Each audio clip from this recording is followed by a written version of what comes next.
Wow! How about that downward precipitous volatility with silver today? What does all that mean?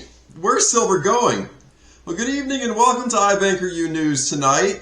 Our special report, and the comment of the day, by the way, goes to the roads near you, and I'll reread it here. You can avoid reality, but you cannot avoid the consequences of avoiding reality. Today is a day of incredulous reality avoidance. Lies everywhere. And nowhere is the lie more glaringly obvious than with silver. We are witnessing a massive decoupling of paper from physical. Much like the food pyramid of the past 50 years, the paper-silver market is inverted from physical reality. Let's start with the number, because numbers, unlike press releases and other paper, don't lie. $50! $50 an ounce! You got that? $50? That's roughly the spread a bit ago today between physical silver trading on Shanghai's exchange in China and the spot silver priced here in the US. $123 in China, $75 in the US per ounce. Same element, same atomic number, same periodic table, but somehow, magically, silver was worth far more on one side of the Pacific than on the other. And we're told it's a healthy, efficient, globally integrated market. Sure. What you're looking at isn't volatility, it isn't animal spirits, it's not even Reddit. It's price discovery failure, and it's the clearest signal yet that the Western silver market is running on paper IOUs while Asia is running on actual metal. Because in China, silver is priced the old-fashioned way. Can you get it? Can you take delivery? And can you use it in a factory tomorrow? In the US, silver is priced like a meme stock by derivative volume, algorithmic rollover, and futures contracts that almost nobody expects to settle in physical metal. And that's the difference. That's why we're $50 an ounce apart on one exchange versus the other. That spread alone tells you almost everything you need to know. Now let's rewind. How did we get here? For years, the global silver market depended on one quiet given. China would always export refined silver when the rest of the world would need it. That assumption died on January 1st, 2026. On that date, China didn't announce a dramatic ban. They did something much more effective. They imposed export licensing, quotas, and approvals that turned silver into a strategic domestic resource. China's strategic domestic resource. China effectively made silver a rare earth mineral. Translation: If Chinese industry needs silver for solar, EVs, AI hardware, grid infrastructure, and so much more, it stays in China. Foreign buyers get what's left, which increasingly is nothing.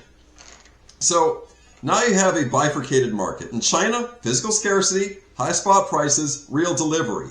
In the US, paper abundance, low spot prices, and promises. That's why Shanghai silver trades at a massive premium to COMEX. That $50 spread isn't irrational, it's the market screaming, your price is fake! And fake prices can persist until delivery month shows up. Which brings us to March. March is not just another futures contract, it's a primary delivery month at COMEX. That's when paper stops being theoretical and starts becoming inconvenient.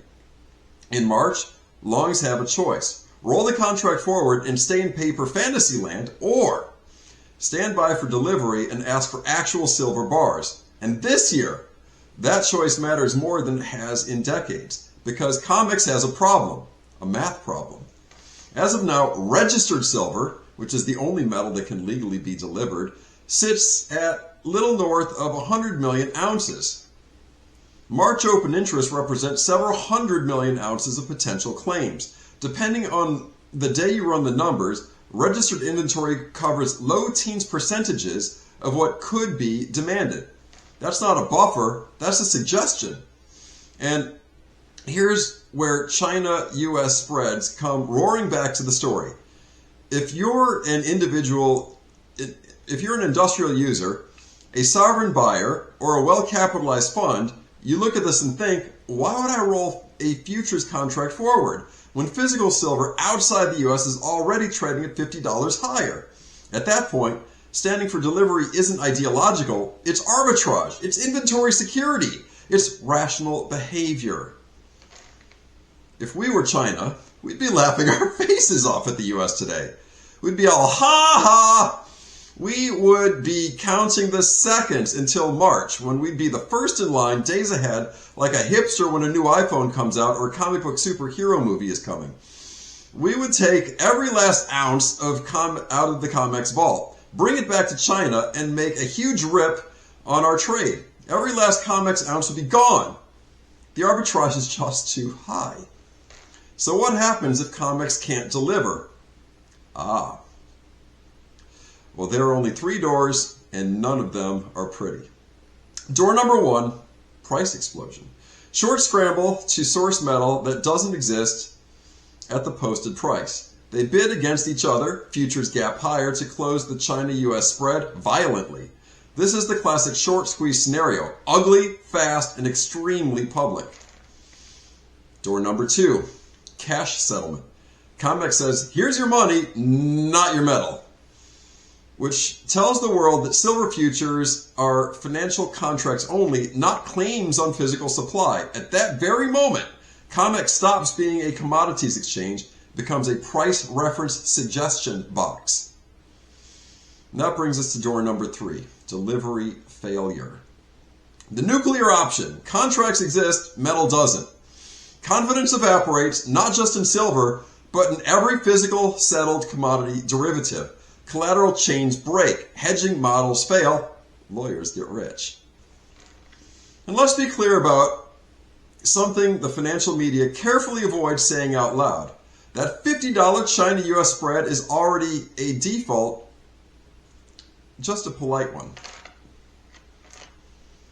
It's the market admitting quietly that the Western price is detached from reality, but hoping nobody demands proof. March is when proof is demanded. And this didn't happen because a conspiracy theory or internet traders. It happened because fiscal inventories were drained, paper leverage expanded, and China decided silver was too important to export cheaply anymore. That's not drama. That's industrial policy meeting financial engineering. So when we hear people say, don't worry, they'll just roll the contracts, remember this. Markets only work when delivery is believed.